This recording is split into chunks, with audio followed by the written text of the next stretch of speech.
ہم نے اس قرآن کو عربی میں نازل کیا ہے تاکہ تم لوگ سمجھ سکو۔ اے پیغمبر، ہم اس قرآن کے ذریعے سے جو ہم نے تمہاری طرف بھیجا ہے تمہیں ایک نہایت اچھا قصہ سناتے ہیں، اور تم اس سے پہلے بے خبر تھے۔ جب یوسف نے اپنے والد سے کہا کہ ابا، میں نے خواب میں 11 ستاروں اور سورج اور چاند کو دیکھا ہے، دیکھتا کیا ہوں کہ وہ مجھے سجدہ کر رہی ہیں۔ انہوں نے کہا کہ بیٹا، اپنے خواب کا ذکر اپنے بھائیوں سے نہ کرنا، نہیں تو وہ تمہارے حق میں کوئی چال چلیں گے۔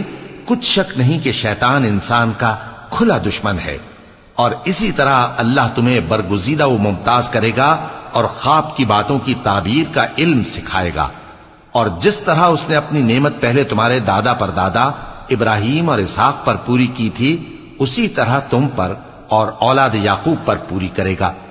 بے شک تمہارا پروردگار سب کچھ جاننے والا ہے، حکمت والا ہے۔ ہاں، یوسف اور ان کے بھائیوں کے قصے میں پوچھنے والوں کے لیے بہت سی نشانیاں ہیں۔ جب انہوں نے آپس میں تذکرہ کیا کہ یوسف اور اس کا بھائی ابا کو ہم سے زیادہ پیارے ہیں، حالانکہ ہم جماعت کی جماعت ہیں، کچھ شک نہیں کہ ابا کھلی غلطی پر ہیں۔ یوسف کو یا تو جان سے مار ڈالو یا کسی ملک میں پھینک آؤ، پھر ابا کی توجہ صرف تمہاری طرف ہو جائے گی، اور اس کے بعد تم نیک لوگوں میں ہو جاؤ گے۔ ان میں سے ایک کہنے والے نے کہا کہ یوسف کو جان سے نہ مارو، کسی اندھے کنویں میں ڈال دو کہ کوئی راہگیر اسے نکال کر کسی دوسرے ملک میں لے جائے گا۔ اگر تم کو کرنا ہی ہے تو یوں کرو۔ یہ مشورہ کر کے وہ اپنے والد سے کہنے لگے کہ ابا جان، کیا سبب ہے کہ آپ یوسف کے بارے میں ہمارا اعتبار نہیں کرتے، حالانکہ ہم اس کے خیر خواہ ہیں؟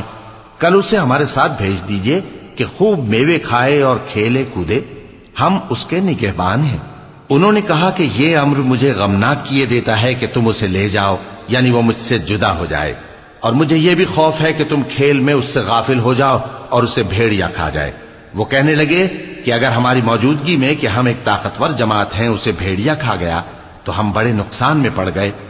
غرض جب وہ اس کو لے گئے اور اس بات پر اتفاق کر لیا کہ اس کو اندھے کنویں میں ڈال دیں، اور ہم نے یوسف کی طرف وحی بھیجی کہ ایک وقت ایسا آئے گا کہ تم انہیں ان کے اس سلوک سے آگاہ کرو گے، اور ان کو اس وحی کی کچھ خبر نہ ہوگی۔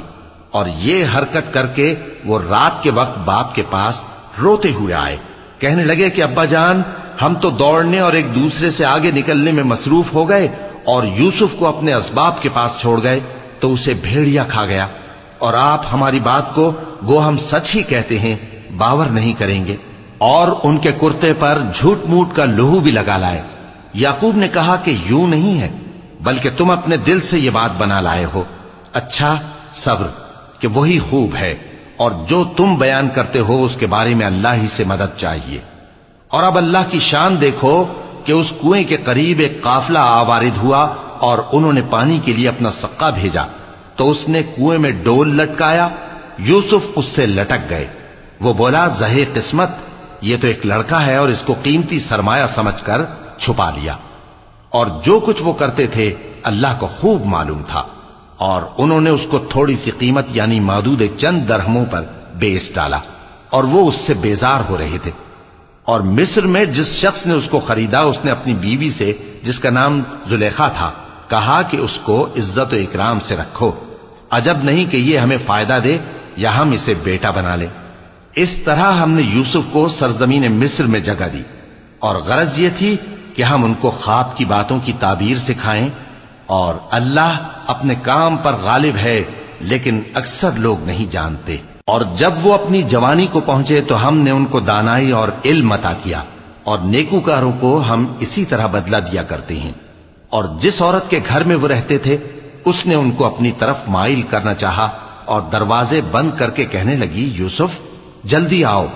انہوں نے کہا کہ اللہ پناہ میں رکھے، وہ یعنی تمہارے میاں تو میرے آقا ہیں، انہوں نے مجھے اچھی طرح سے رکھا ہے، میں ایسا ظلم نہیں کر سکتا، بے شک ظالم لوگ فلاح نہیں پائیں گے۔